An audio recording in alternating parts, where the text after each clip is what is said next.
Gandang araw po sa inyong lahat. So ayan, kitang-kita nyo naman, bihis na bihis, poging-pogi, ay may pahawi pa ng buhok. Tayo po'y babiyahe po, pupunta pa tayong Caloocan at tayo po'y makikilibing. So kita-kita na lang po tayo. Hala, grabe naman yan. Poging-pogi na yan, naka-seeds pa. So ayan nga, kasama ko na po itong pinsan ko, nalutang palagi. At nandito kami sa terminal at inaantay na lang po namin si mama bibili ng ticket. Ayan, nakasakay na nga kami ng bus. So ito na yung pinsan ko, katabi ko. At tuwang-tuwa minsan lang kasi maarawan. So kitang-kita na lang mamaya. 1, 2, 3, action. Bulaga. Gulat ka, no? Ako lang to. Ayan, bibidyoan ko lang muna at ako'y magdadrama habang nagbabiyahe. Ipipil ko lang po yung nature natin. Pagbigyan nyo na po ako at minsan lang po ako makalabas ng bahay.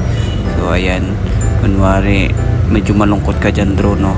Katunayan yan, binibilang ko lang talaga yung mga bahay na nadadaanan at nasa 100,056 and bahala, hindi ko na mabilang kung ilan. Bibidyoan ko lang na matutulog ako. Pero itong katabi ko tulog na. At anong oras na kasi natutulog to, madaling araw na. Puyat ng puyat. Kaya pangit na eh. Paano mo ako malalamangan yan pagka ganyan? Nagising nga tong ignorante kong kasama at nasusuka daw siya. So ayun, panoorin nyo lang. At tawang-tawa ako dyan, hindi ko mapigilan. At sobrang ingay ko na dyan sa bus. Wala na talaga akong hiya, bahala siya, basta tatawanan ko siya. So panoorin nyo na lang, guys. Kulang sa tulog yan, kaya ganyan.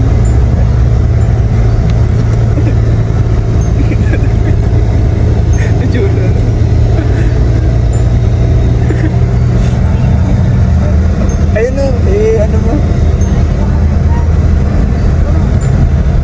Oh. Bex, ano ba to? Dog. At saka nagbuka.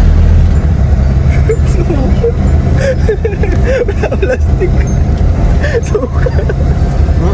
Hindi niya alam kung saan siya susuka. Buti na lang may mabait kaming katabi at binigyan kami ng plastic. Ayan, pinahawak pa nga sa akin.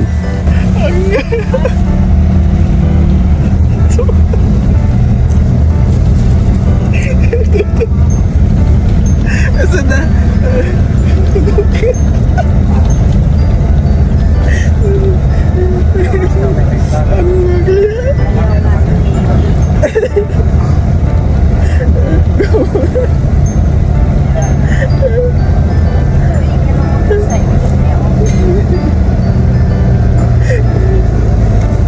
So ayan, tapos na siyang sumuka. At kitang-kita naman yung suka niya, aros kaldo na. Ito, tuwa pa siya, oh. Kahihiyan mo, boy. Kaldo ah. Kainin mo, sayang yan. Kaldo yung guyo.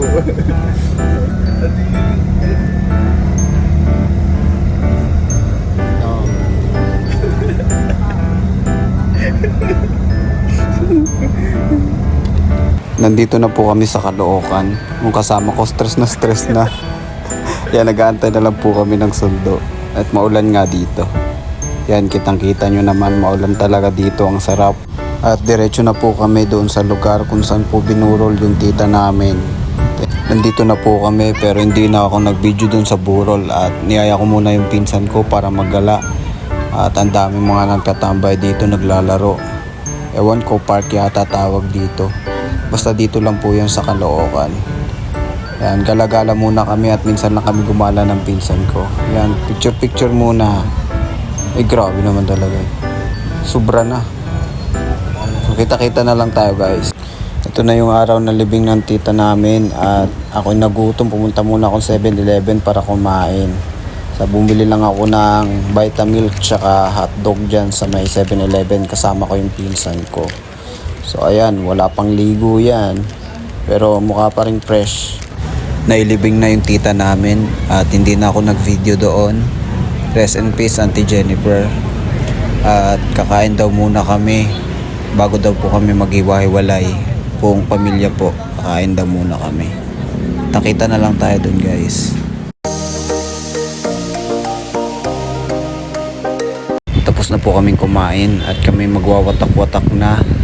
Uuwi na rin kami at nag-aantay na lang po kami ng sasakyan at nagpatawag pa ng Grab yung tito ko. nakasakay na kami ng Grab at ayan, diretso na kaming terminal. Kita-kita na lang tayo doon guys. Nandito na kami sa terminal at ayan, bibili na kami ng babaunin namin. At thank you sa pag-treat, Tito MM. See you soon. Nakasakay na kami ng bus at ayan, sobrang init at nahihilo na ako guys. Gusto ko na pong magpahinga. So, kita-kita na lang tayo at ako'y matutulog muna. Sana walang magsusuka ulit dyan. Pangiti-ngiti ka lang dyan, maya-maya. Buti na lang at ako'y nagbaon ng plastic para ready. So, sakaling masuka ulit tong ignorante kong kasama. Ayan, ngiti-ngiti pa oh. Nag-stop over ang bus at ayun, nagising ako. Sobrang sakit ng ulo ko. Grabe, ang totoo, masakit ba talaga yung ulo mo o nabitin lang yung panaginip mo dahil may jowa ka dun? Naku, wag ka nang umasa, wala ka nun. Kaya kung ako sa'yo, matulog ka na lang ulit, okay? At dahil di na ako makatulog, ayan, kakain na lang muna ako, kakainin ko yung baon namin. Yung donut, my favorite. Nga pala, sponsor yan ni Tito MM. So, thank you sa pag-sponsor sa baon namin, Tito MM. Nga pala yan, donut na yan, kahit ilang beses kong kakagat-kagatin, wala talaga akong mahanap na feeling. Baka sa feeling mo na yun. De, joke lang. Pero hindi, parang ano lang talaga, tuldok lang yung feeling niya. Barbarian kasi yan eh. Baka binabad lang to. Ewan ko. Puro dust powder lang nakakain ko. Pero nga pala may kwento ako dyan. Yung donut na yan guys, naiwan po yan doon sa may terminal. Buti na lang di pa nakakalis yung bus. At iihi ako. At pinahawak ko muna sa lutang kong kasama sa nagsuka-suka. Ayun, nung sumakay na kami ng bus, tinanong ko kung saan niya nilagay yung donut. At di niya daw alam, tinuturo pa si Tito MM. So ayun, buti pagbalik ni mama nandoon pa. Ay, ewan ko ba talaga. Lutang talaga yan kahit kailan. Pero so itong donut, puro powder lang talaga.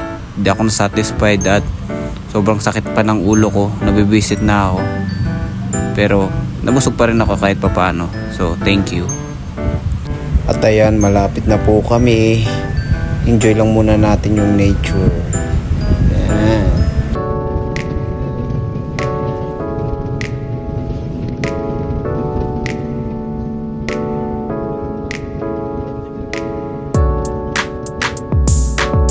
Thanks God at nandito na po kami. Makakapagpahinga na ako. Sobrang sakit na talaga ng ulo ko. Thank you guys. Bye bye.